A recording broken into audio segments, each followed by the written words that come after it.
వరుస విజయాల మీదున్న యంగ్ హీరోలో నాని ముందు వరుసలో ఉంటాడు. ఎవడే సుబ్రహ్మణ్యం నుండి మజ్ను వరకు 5 సినిమాలు హిట్స్ కొట్టాడు. సెకండ్ హ్యాట్రిక్ కొట్టడానికి నాని చేసిన ప్రయత్నమే నేను లోకల్. అలాగే నిర్మాతగా వరుస విజయాలను సాధిస్తున్న దిల్ రాజు, సినిమా చూపిస్తా మావతో సక్సెస్ సాధించిన త్రినాథరావు, నక్కిన దర్శకత్వం, ఇలా అందరూ సక్సెస్ఫుల్ వ్యక్తులు కాంబినేషన్లో వచ్చిన సినిమాయే నేను లోకల్. నాని దిల్ రాజు కాంబినేషన్లో వస్తున్న తొలి సినిమా కావడంతో సినిమాపై మంచి అంచనాలే నెలకొన్నాయి. మరి ఈ అంచనాలను నాని అందుకున్నాడా, సెకండ్ హ్యాట్రిక్ సాధించాడా అని తెలుసుకోవాలంటే ముందు కథలోకి వెళదాం. ఇంజనీరింగ్ స్టూడెంట్ బాబు అలియాస్ నాని ఎలాగలాగో కష్టపడి కాపీ కొట్టి ఇంజనీరింగ్ పాస్ అవుతాడు. ఓ సందర్భంలో కీర్తి అలియాస్ కీర్తి సురేష్తో తొలిచూపులోనే ప్రేమలో పడతాడు. తన ప్రేమను ఆమెకు చెప్తాడు. అయితే కీర్తి మాత్రం ముందు బాబు ప్రేమను లైట్ తీసుకుంటుంది. కీర్తి తండ్రి లెక్చరర్, తనకు డీసెంట్గా ఉండే అబ్బాయిలంటే బాగా ఇష్టం. అలాంటి వ్యక్తికి బాబు ప్రవర్తన నచ్చదు. అందుకోసం తను చెప్పిన అబ్బాయినే పెళ్లి చేసుకోవాలని కీర్తితో అంటుంటాడు. ఈలోపు బాబు కీర్తిని ప్రేమలో పడేలా చేసుకుంటాడు. కీర్తి తండ్రి ఆమెకు సిద్ధార్థ్ అలియాస్ నవీన్ చంద్రతో సంబంధం కుదురుస్తాడు.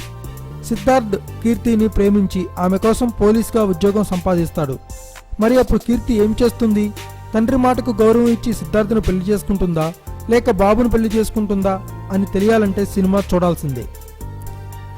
ఇక కథా విశ్లేషణ విషయానికి వస్తే, న్యాచురల్ స్టార్ నాని మరోసారి తన న్యాచురల్ పర్ఫార్మెన్స్ను ప్రదర్శించాడు. చాలా ఈస్తో చేసిన నాని నటన ప్రేక్షకులను మెప్పిస్తుంది. లోకల్ కుర్రాడిగా అమ్మాయిని వెంబడించడం, అమ్మాయి ప్రేమ కోసం రౌడీలతో గొడవపడడం, లెక్చరర్స్ స్టూడెంట్స్ మధ్య ఉండే రిలేషన్స్, తనదైన స్టైల్, నాని చేసిన అభినయం ఆడియన్స్ను అలరిస్తుంది. అలాగే డ్యాన్సులు, ఫైట్స్తో కూడా నాని మెప్పించాడు. కీర్తి సురేష్ లుక్స్ పరంగా చూడడానికి చాలా బాగుంది. తన పాత్రకు న్యాయం చేసింది. కీర్తి సురేష్ తండ్రి పాత్రలో ప్రవీణ్ కేడేకర్ను మంచి నటనను కనబరిచాడు. తండ్రి పాత్రల్లో ఇకపై ప్రవీణ్ కేడేకర్కు క్యూ కడతాయని చెప్పవచ్చు. పోసాని, ఈశ్వరీరావుల కామెడీ మిక్స్ చేసిన పాత్రలు మెప్పిస్తాయి. హీరో నవీన్ చంద్ర పెద్ద ప్రాముఖ్యత లేని పాత్రలో కనబడ్డాడు. నటన పరంగా తన పాత్రకు తను 100% న్యాయం చేశాడు. మిగిలిన నటీనటులందరూ వారి వారి పాత్రలలో మమ అనిపించుకున్నారు. ఇక సాంకేతిక నిపుణుల విషయానికి వస్తే, దర్శకుడు త్రినాథరావు చెప్పాలనుకున్న పాయింట్ పాతదే అయినా కొత్తగా చెప్పే ప్రయత్నం చేశాడు. నేను లోకల్ అనే క్యారెక్టర్ను ఆల్రెడీ ఇడియట్లో రవితేజ చేసేశాడు. తనలా మరెవరూ చేయలేరు.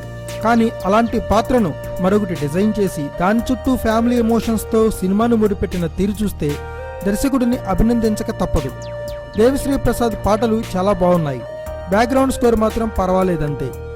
నిజార్ షఫీ సినిమాటోగ్రఫీ బాగుంది. సాయి కృష్ణ, ప్రసన్న కుమార్లు రచన సినిమాకు అదనపు బలాన్ని ఇచ్చింది. మంచి డైలాగ్స్ రాయించారు. నేను నీ పెళ్లి చేసిన తర్వాత నిన్ను సాగనంపేటప్పుడు కన్నీళ్లు పెట్టుకోవాలే కానీ పెళ్లి చేయడానికి కన్నీళ్లు పెట్టుకోకూడదు.